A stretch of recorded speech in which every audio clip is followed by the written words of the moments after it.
Cluster bombs, which the administration of United States President Joe Biden recently classified as a war crime, will now be sent to Ukraine in Washington's latest escalation of the unrest.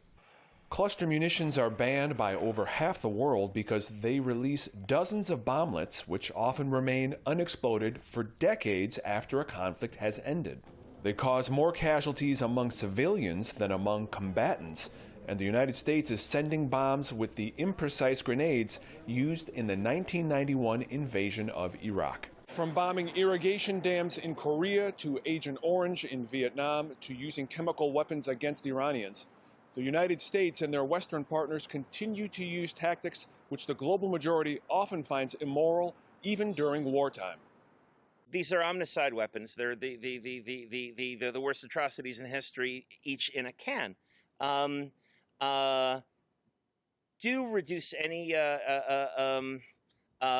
sense of our moral authority in this war. Since we're not in this to protect civilians, we're not in this to protect Ukrainians, who we've maneuvered into being our foot soldiers, and into dying for American interests while America doesn't sit comfortably at home. With diplomacy off the table and Kiev's long-awaited counteroffensive a failure, Washington admitted that they are sending the bombs because they are running out of traditional ammunition. Because of the dramatically high expenditure rates of artillery by Ukraine and by Russia, where we need to build a bridge from where we are today to when we have enough monthly production of unitary rounds. This is the moment to begin the construction of that bridge so that there isn't any period over this summer or heading into this fall when Ukraine is short on artillery.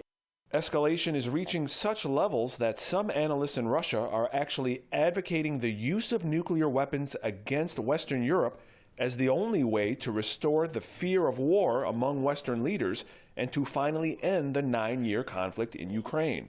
The United States used similar logic against Japan in World War II. Our government says that stresses that Russia has been using cluster bombs through the war.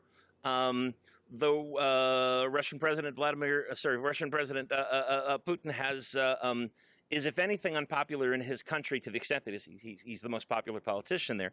But he gets grief for having gone into Ukraine too soft in an attempt not to kill the civilians that ultimately this civil war has been about. It's been a pogrom by Kiev and by, I think, Ukrainians in the west of the country against its east. NATO members will meet next week in Lithuania, where many fear an even more significant expansion of the war will be announced.